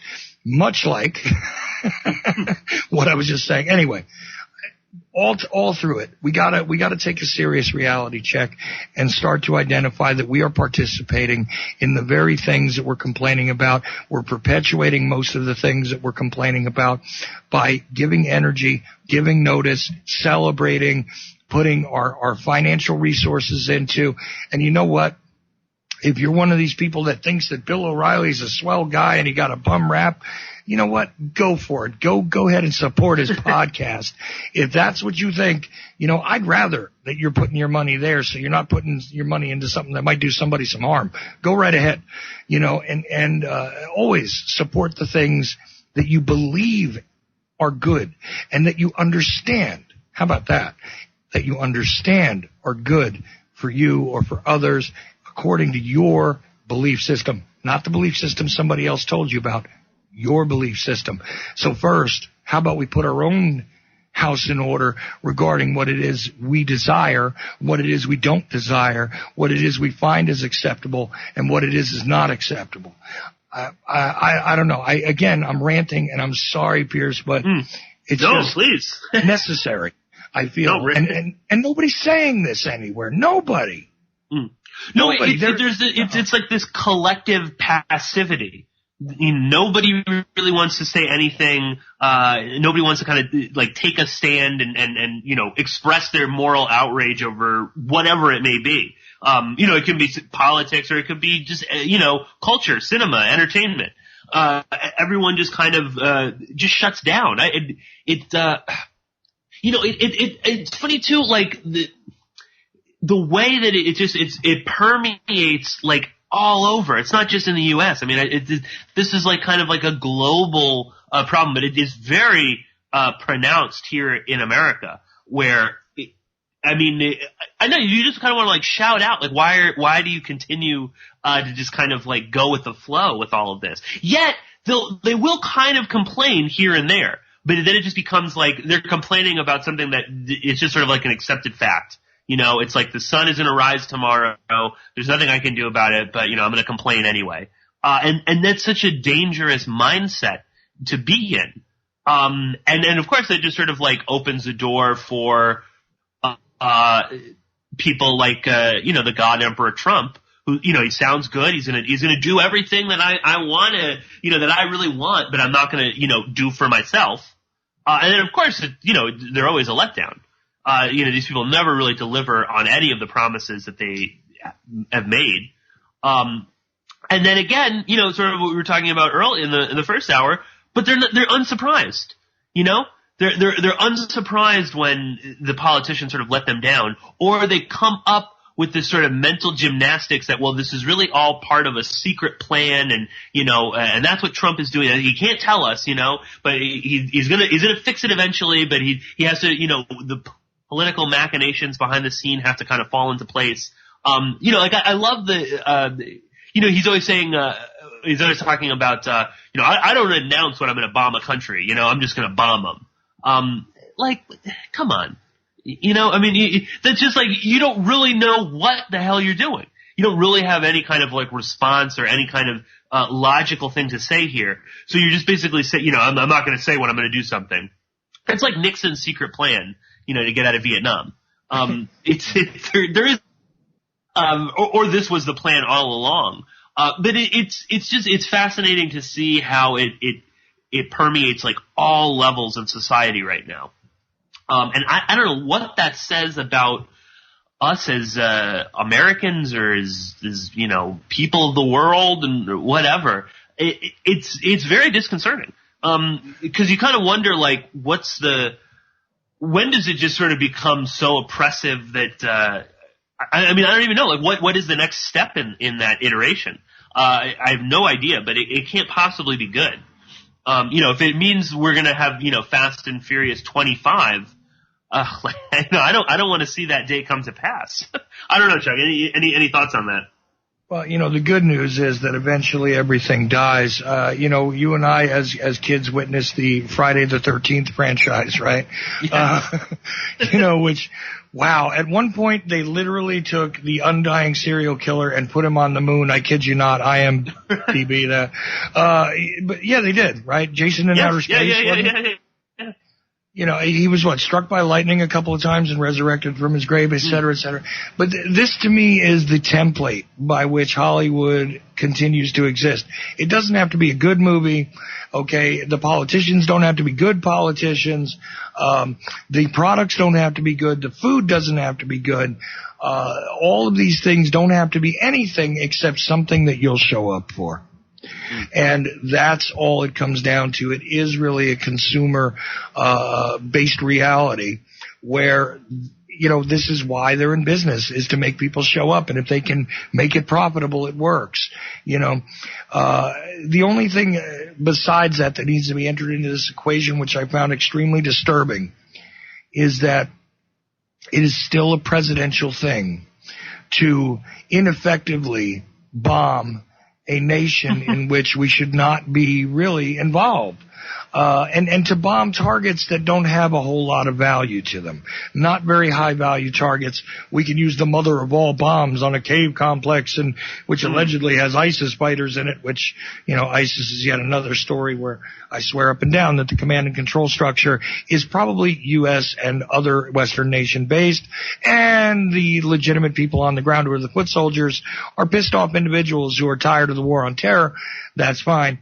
But either way, we bomb a cave complex in Afghanistan. And what did we do before that? An ineffective strike on the nation state of Syria, which there is no way could have happened without a wink and a nod at the very least to the Russian Federation in advance, where we launched 59 cruise missiles and don't really do any damage to a country which Russia is obligated to defend if attacked. Well, that is an attack on their sovereign soil, right? I mean, unless I totally don't understand these things. And no response except don't do that again or we'll take serious action. And meanwhile, let's pump out a bunch of rhetoric so we can get the guy who is running the government of North Korea, although a dead man is literally the head of that government. His grandfather is still the installed eternal leader of North Korea. Right, in case you don't know that.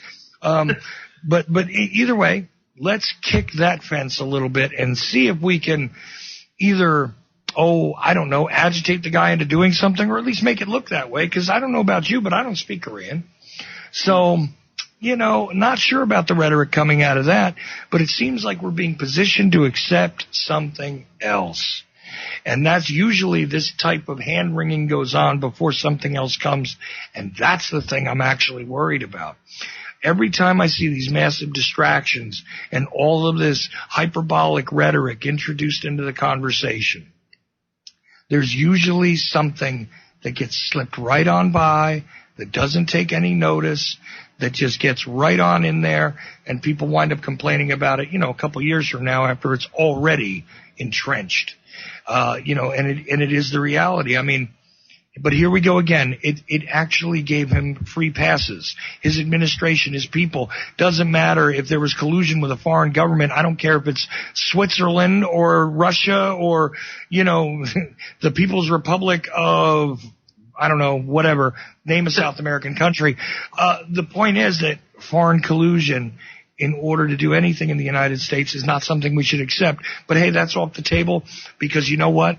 One of the favorite great things that rallies American support apparently is still bombing foreign nations one way or another, even if it's just the appearance of military superiority, which was not demonstrated by either the operation in Yemen, the operation in Syria, nor the operation in Afghanistan. But don't worry, everything's going to be beautiful because we have such great success with the military now, according to our fearless leader, who is not so fearless or tough.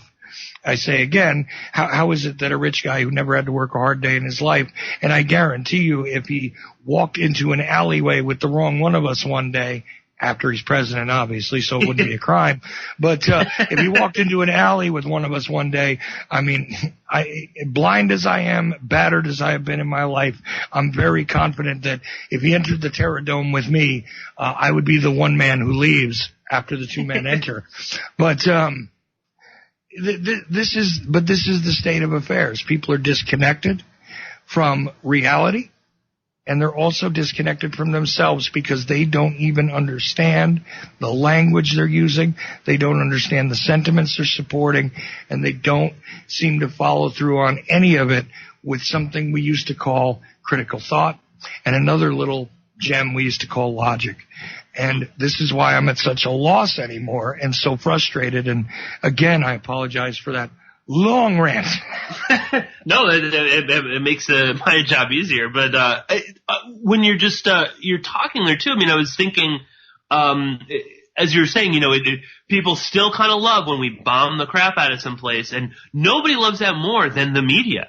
Now it's like all these on MSNBC, all these so-called liberals swanning over how presidential he is and how this is great and he's finally acting like a president. And it's like, why? Because he dropped some massive missile on a complex of caves that may or may not even exist.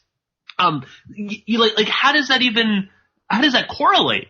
But apparently it still does. And apparently everybody kind of just sort of loves it and accepts it. Was there really any protest to Trump, making a strike in Syria? I mean, people can, maybe remember back like a year or so ago when Obama just, floated the idea of doing it, and people genuinely protested against that. And I don't think, in any sort of controlled way or whatnot, people genuinely across the board were opposed to that. And now we fast forward to Trump doing it, and it's people aren't even batting an eye. They just sort of even the people that hate it are kind of like, okay. I mean, I don't like it, but I'm just going to kind of accept it. That's just the reality. That's how everything is. And then the vast majority of other people kind of like it. They this flexing with North Korea. Where does that go? What is Nikki Haley going to say at the UN, next? They keep kind of poking the bear in the eye with North Korea, but what's the scenario?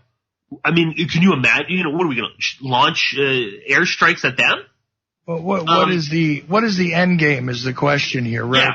Because Nikki Haley is not even speaking with the same, rhetorical posture that Trump is, and other representatives that are supposedly working all, in tandem with one another. This is absolutely absurd. What's happening. And it's kind of funny because I boil it all down. I love occasionally, memes are out of control and people think they have the most clever memes out there, but I saw one that I thought was great and I want to mention it to you because this is how I feel at this point, spitting out blood in between my rants here. But the fact is I saw this meme with a squirrel sort of holding up two of its, paws, hands. I guess squirrels have paws. Either way, imagine this. It's sitting on its back legs. It's holding up its two hands as if to almost be in surrender, but to be a little bit further up than the straight up surrender, kind of a little further out. And there's almost an expression on the squirrel's face. And he's standing on a log and the text reads, "Look, we're all crazy. It's not a race." And that's how I feel, is that everybody has collectively sort of lost their mind and nobody is aware of it.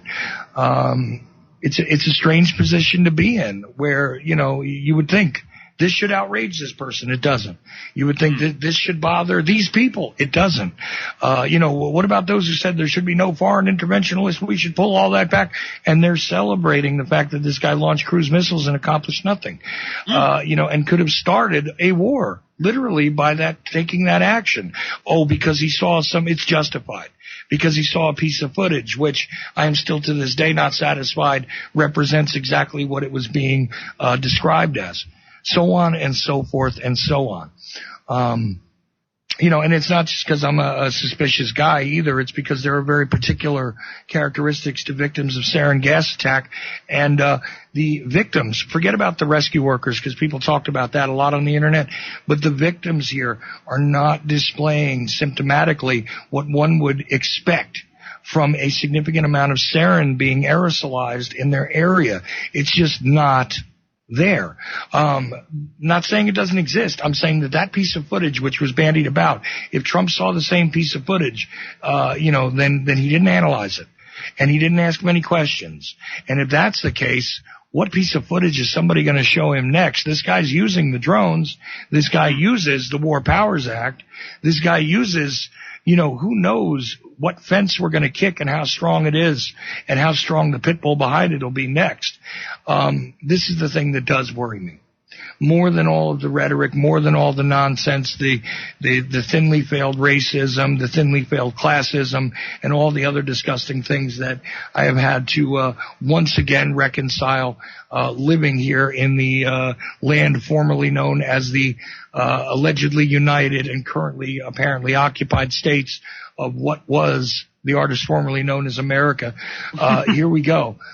This is a strange place to be in, and I know we're going to run out of time. So want to thank you for having me on, and I apologize for the sound of my voice on this one, but I'm also glad that I had the time to talk to you today, Pierce. Yes, no, thank you, Chuck, for coming on such short notice. As I was saying, you're always like the top of my list whenever I have a guest bail or I don't prepare enough for a show, as was the case this time. So thank you so much for joining us, Chuck. And I also want to say thank you for joining us on Tuesday, which is a very a busy day for you on your show. It is fast becoming the best 2 hours of radio out there. And I just wanted to plug your Tuesday show with Michael Swanson and JP Satilli is amazing. I force myself to not listen on Tuesday night so that I have like all Wednesday morning when I'm like doing, getting ready for work and doing my whole routine that I can just listen to that. But if you briefly let the listeners know a little bit about your Tuesday slot, because it's amazing. Well, Mike Swanson is the author of The War State and runs a website called thewarstate.com. Also runs another one called wallstreetwindow.com. Interesting analyst, very intelligent guy. He's not going to be on tonight. A personal issue, but usually he's been there in the first hour. The second hour is also amazing because we have a journalist and also another analyst of sorts, but more of a media analyst in JP Satilli, but you know what? That's really limiting him. He's also a historian, a guy who has, been a journalist for real and still does write articles out there.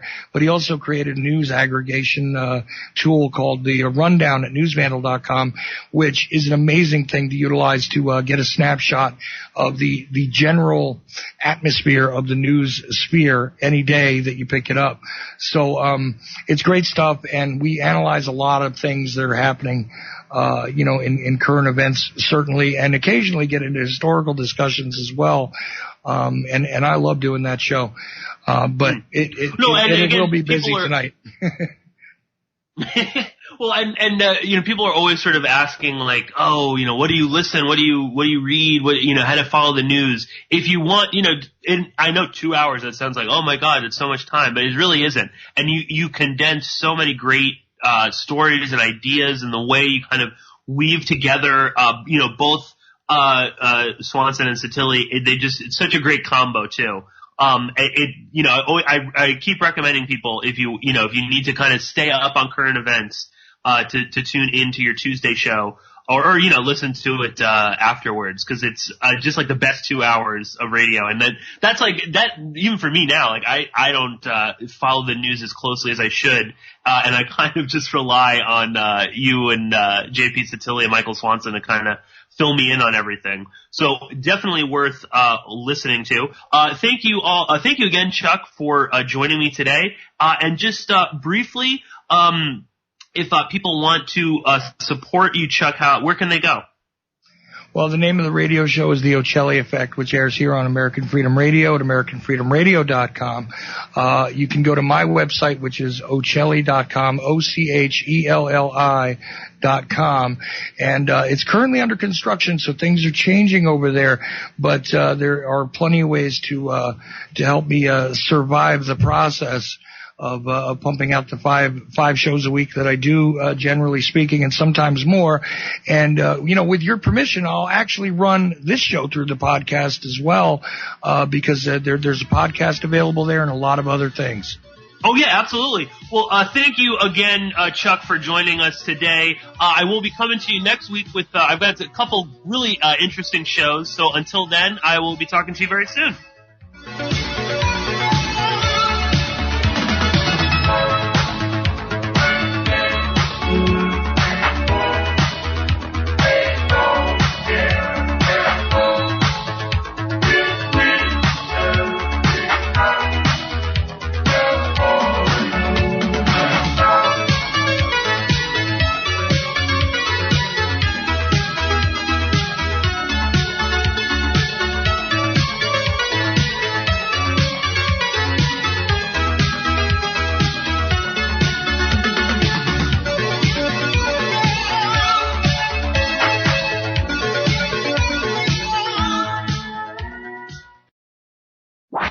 News and information you can trust. This is American Freedom Radio. Freedom, American Freedom Radio. American Freedom Radio. And I hope people support American Freedom Radio. And I hope people vote with their dollars and really understand the value of having American Freedom Radio. Because that's my family. If you love me at all, Jack Blood, support American Freedom Radio. Like, my family has literally disowned me. American Freedom Radio, Danny and Don and those guys, those are my actual family. So please support these guys, because they have all the technology, they have all these great things that they're going to do, but obviously they can't do it all by themselves. So not only would I like to see you support them, I'd like to see you retweet them and repost them and really get involved and get on the bandwagon, so to speak, on doing that do-it-yourself promotion, because they're a do-it-yourself radio network, and we just need that so much. Nutritious food is real body armor. It builds muscle, burns fat, improves digestion, and feeds the entire body the nutrients it needs. Did you know the U.S. government banned the hemp plant from growing in the United States and classified it as a Schedule I drug to hide it behind the marijuana plant? People have been confused about this plant for over 80 years, and many still don't know what hemp is. So now you know hemp is not marijuana, and marijuana is not hemp. They are different varieties of the same species. HempUSA.org wants the world to know these basic facts and to help people understand that hemp protein powder is the best kept health secret you need to know about. Remember, hemp protein powder contains 53% protein, is gluten-free, anti-inflammatory, non-GMO, and is loaded with nutrients. Call 888-910-4367, 888-910-4367, and see what our powder, seeds, and oil can do for you. Only at HempUSA.org. This is Rick Simpson, and you're listening to American Freedom Radio.